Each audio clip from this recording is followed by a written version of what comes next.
night, I went to bed. I woke up this morning, and I had a text from Craig, the back and forth between Craig, Paul, and me, and this was Mark Harlan. And I didn't know off the top of my head. That was kind of, first of all, it was very early. Give me a break. All right, so I'm thinking, okay, what? And so then I click on Mark Harlan, and that's the athletic director at Utah, towards the article from Dennis Dodd. Then a writer or a columnist or a sports editor or somebody that used to write for Greg Hansen, maybe he still does in Arizona, the only true and reliable source yet to surface on the Pac-12's future, Utah athletic director Mark Harlan, needs just 4 words to disarm the Arizona to Big 12 narrative. And there's Jason Scheer. Mark Harlan is not the AD of Arizona. No, but it is refreshing to hear something from someone in the Pac-12 about all this We've noise. heard from Washington State. Is that me? Yeah, it is.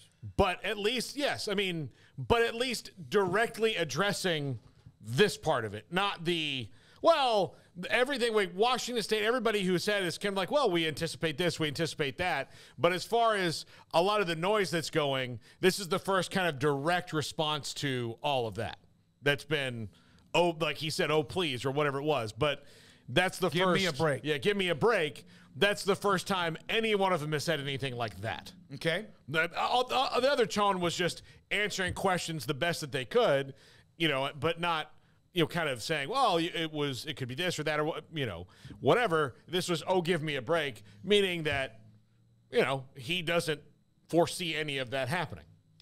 Yeah, I mean, that's what it appears to say. So, you know, that was of interest. I don't know why it took so long to have somebody go on the record. And I know the answer would be, well, because they wanted to handle it differently or whatever. And I understand that. But, you know, you see how quickly that just simmered everything on down.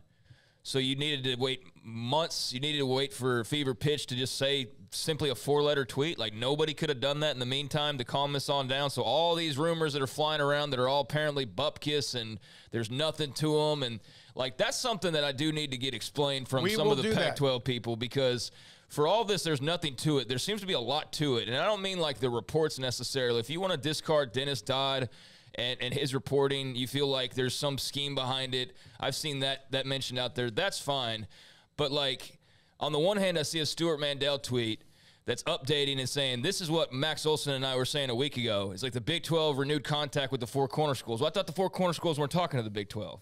You know, like, stuff like that's not adding up in the Pac-12 perception of this whole story. So they're not talking, but apparently they're talking. But I thought that they weren't talking. And then they're not talking, and it gets very confusing because it's from both sides. Yeah, and I would say this, and we've had Dennis Dodd on the show. I've known Dennis for quite some time.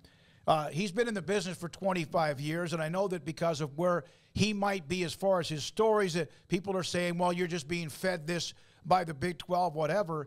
One of the reasons why this show in the fall of 2021, the summer of 2021, Texas OU SEC took off in even more ways than we already were doing, was because I was fortunate to have an amazing couple of sources. Now, I still had to check them, but we were ahead of the curve. Not bragging, but we were, and it was well ahead of the curve. And so I don't know who other sources are. I'm not going to sit there and discount or discredit Dennis Dodd. I haven't talked to him since his article came out. He can fend for himself, but it was interesting that another national columnist that used to not think that there was any chance the Pac-12 would have any interest at all, or some in the Pac-12 would have any interest in the Big 12, or that they would not even be, you know, the Big 12 is going to get 10 or 12 million a year. It's like people have picked sides. They have. Now, yeah. I'll say this as well. The 4 corners part is something that might be a little bit of a lazy narrative for anybody, you or any of us when we say it, because I'm not so sure if anyone was to ever leave the Pac-12, that the teams would include all 4 of the 4 corner schools, counting Arizona, Arizona State, Utah, and Colorado. Might be 1, might be 3, might be 2. I don't think it's all 4 of them. I don't think Utah is in that group. I just don't get that feeling that they would be one that's a part of that at this particular time, and may never be. So that might be what you saw last night from Mark Harlan. I, for one, think it's disgraceful that the Big 12 is out there openly talking about schools. Meanwhile, what's the update on Kliavkoff's visit to SMU and also their talk about San Diego State and any others of the 4 schools that were reportedly in the mix last week? Like, what's the difference? There is no difference. What is the difference? And yet, like, it's treated like completely separate things depending on who you ask. So I understand that, like, Brett Yormark's a bit aggressive and people aren't used to that. But now you've got, like, this side trying to paint him as a villain or something. And it's like, he's just doing his job. And it's gotten to this really weird point where now we're, like, trying to cite, like, people at agencies that are doing their jobs, too, to paint the client that they're working for in the best possible light to get the best possible outcome. And we're trying to call these people out by name who are very much behind the scenes. And it's just gotten strange. And meanwhile, while you're doing that and getting weird about it, you're bagging on Brett Yormark for openly talking about Gonzaga, which is the only school that he's mentioned by name, and just meanwhile painting this broad brush of, like, we're going to look at all and every possibility, which is what's wrong with saying that, by the way. Not a damn thing. They've been open about that for an entire year. But George Kliavkoff goes and actually visits SMU, and then we have an article from, it was either Canzano or Wilner. I get them confused, and I don't mean that disrespectfully. It's just I forget who writes what at what time, who I think it was like last week had the Pac-12 in it for 4 schools and deciding between 4, although it might just be 2, and getting very in-depth. What is the damn difference? What is the difference there? I don't know why there's like this line where my side does it all the right way, and then this side does it all the bad way, and we're going to call them a bunch of names and do all that. I mean, it goes both ways. Don't get me wrong, but I don't know. If you want to talk like PR campaigns, I feel like there's one over the last like 24 to 48 hours that's coming from out west more so than where, you know, that's normally been pointed at the Big 12 this entire time, because you have seen a lot of the changing of the narrative just in the last 24, 48 hours. And that's just simply the Utah AD coming out and saying a forward tweet. But even the articles have started to kind of change the tone a little bit. And I think, you know, all along I've said I think the Pac-12 survives, signs a short TV deal, and we all line this thing up. So I think that's still where we're headed. If that's where we land, then okay, that's where I expected it to go. But I don't think this whole dismissing of, like, you know, I don't believe every rumor, and there are some that I see that are pro Big 12 or anti Big 12, and I'm like, I don't know about, like, that seems like wanting to get social media attention or something like that. But to say that there's been nothing to this at all, and that it's just merely like a PR firm, you know, out there, then why did it take this long for somebody to simply say something publicly? Because that seems like it really settled the waters and would have been a good solution, I don't know, maybe a couple months ago, and we wouldn't have gotten to this point already. All right, so, Paul, in the history of the Big 12, they were rated by the Big 10, Nebraska, and the Pac-12. Did the Pac-12 take somebody from the Big 12? Yeah, to Colorado. That was in 2010 and 11, right? Yeah. So is it different a decade later? There was also discussion, of course, when A&M and Missouri left, that, well, wait a minute, Texas and Oklahoma could be or are being courted, or at least connection to the Pac-12. Yeah. What was the difference between that and what we see now? I would rather at least somebody be Social outward media. about, there you go. Yeah. I would rather someone be out there saying, we all know. Mac Roach has said things on this show, and he clarified it the last couple of weeks because somebody or people went with what he had to say, and he had to clarify it. But it's interesting when it's almost like, well, you can't do that. Well, what the hell have you done 3 or 4 times? Actually, the Pac-12 raided the Big 12. They stole Colorado. Now, I don't care. Good for them in Colorado. Good for Colorado. And if anyone is raided, it means that you have left your doors open. And the Big 12, more than any conference in America, has been raided more than anybody. Well, and in fact, 3 separate times, because they were always sleeping on the job or they weren't paying freaking attention. And if not for the Longhorn Network existing at the time, and Texas, and it was at the very beginning of it, so Texas wasn't going to give it up then, and the Pac-12 networks starting, Texas might be in the Pac-12 right now as we speak. And the Big 12 probably would not exist at that point, because then all that would have been left would have been, the biggest schools would have been like Tech and Oklahoma State, and they would have found their way probably to somewhere else too, because, again, the ship would have been almost completely submerged. And by the way, if you're the Pac-12, do what you can do. I was gonna say, man, like, I didn't want to turn this into a rant. I was just simply pointing out, like, there's a double standard that's going on. And I would just hope that the people who are creating that double standard would look in the mirror for a second and realize they're doing the exact same thing they're accusing others of doing, but then pretending that it's okay because it's their side. And I know that we do that with basically everything in this world, like, oh, it's okay for me and the things that I like, but not okay for you and the things that you like, because the things that you like are bad, or whatever hashtag you want to flip on that. But yeah, it's just kind of strange to me how this has turned into such a finger-pointing thing, and it's just, at the end of the day, business. But when we started delving into, like, the conspiracy about, like, the PR stuff and, like, that got to a point where I'm like, come on, people. Like, what are we doing here? Everybody's doing their job. Everybody's doing what they can to survive. No one's trying to be the villain, even though some want to paint Brett Yormark that way, or maybe you want to paint George Kliavkoff that way, or whatever. But, I mean, the Big 12's, they've made it crystal clear. And, like, here's my biggest question with the whole the disruption thing and all of that. So we've been hearing how, the Big 12's like trying to disrupt the apple cart, and they're trying to get the Arizonas and all of them all nervous Nellies and, putting it out there through Dennis Dodd or whatever you want to do. That's some of the Twitter talk, right? I guess my question with all that is so the Pac-12's aligned, right?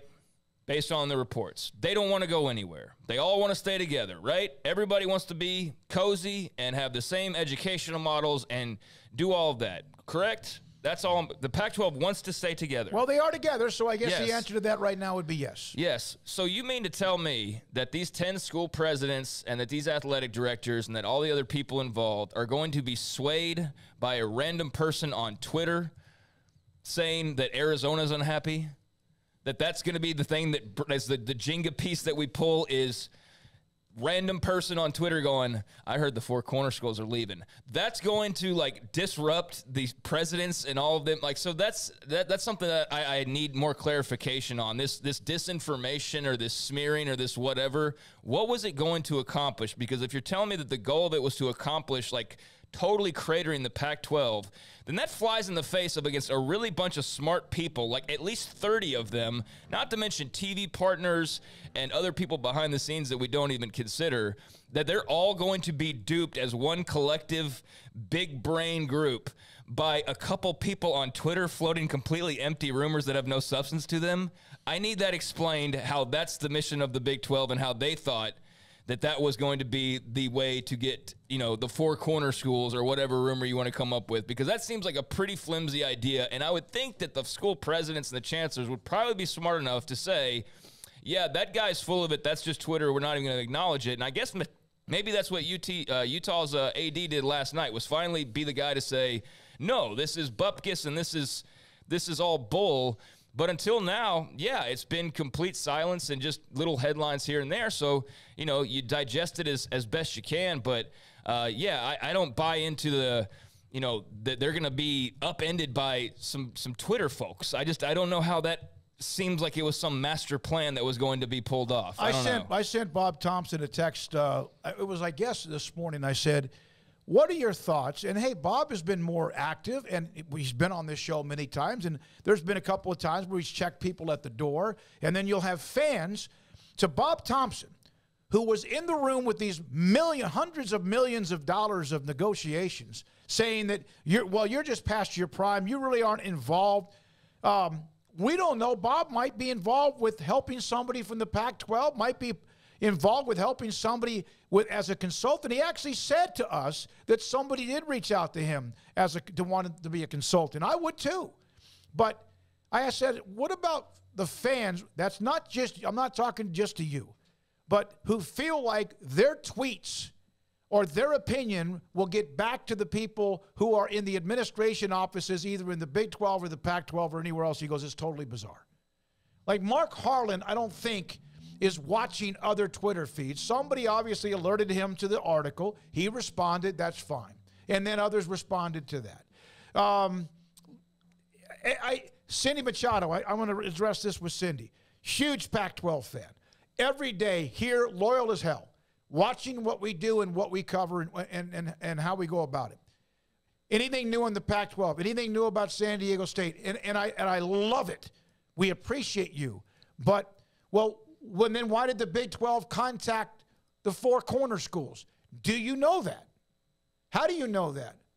We don't know that. Well, There may have been reports, but you have to be careful. There could have been a third party. Somebody may have done that, and someone from those I'll just say from 2 or 3 schools may have also sent out a flare, hey, will you at least have someone call us? So we don't know who contacted who, and really most anyone else that is not a part of those administrations, they don't know that either. Well, and this is where it gets confusing because, yes, Cindy, they have. Because if you go by Stuart Mandel's report, the Big 12 Conference renewed contact with the 4 corner schools.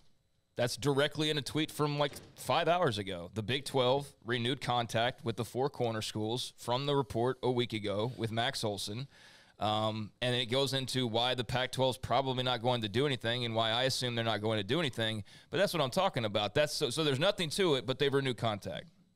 But there's nothing to it. But there's nothing to it, yeah. So, like, that's where, you know, this is where I've just kind of gotten to the point of, like, it's overwhelming. I had to, like, step away from all the Twitter stuff a lot, and especially, like, the back and forth because it does get a little bit ugly and just not into that. But, like, that's just the part of me of, like, you say with an absolute, like, there's nothing to this, and yet there seems to be a whole hell of a lot to it. Like, there's a hell of a lot of smoke for not being any fire. Now, is that enough to push like an absolute to push a move? No, and I still don't think that it is. I still think the same thing that I thought a few weeks ago, but to act as though there's never a chance and everybody's delusional and what morons or whatever other name you want to come up with, I don't know. Like, there's at least talks going on apparently, so there's not nothing to it, but is it likely? No. That's a different thing, though, than saying there's absolutely nothing to it. So, I mean, it's a wild story that is obviously getting to a point where it's reached the boiling point and something's, you know, given. I think maybe with the Utah statement that there is now a little bit of a release and everybody can kind of go back to their corners if you were, you know, choosing one and settle in for, you know, what's likely to be a lot less dramatic than what you maybe thought it was going to be initially. But, yeah, this has been a crazy realignment saga, and it's got a lot of people obviously, you know, rooting and obviously, you know, up in arms in some ways and feeling a little bit of pressure, I'm sure, in certain cases as well. But I think when all is said and done, you know, that Utah statement does ease your fears a bit if you're a Pac-12 fan. But at the same time, some of that reporting and some of that does indicate that, no, there wasn't just no big nothing burger to this the entire time. And that's why I think that, you know, you can point out a certain story and say, like, that's PR or that's this or that's that. There's no doubt there's some level of that going on. What's the difference between Dennis Dodd and some of his slow, what would you call it, the drip, the IV drip on stories he's writing than anyone else who covers schools or the Pac-12 doing the same thing? I don't know, I guess it just depends on whose perspective you prefer. Who you prefer.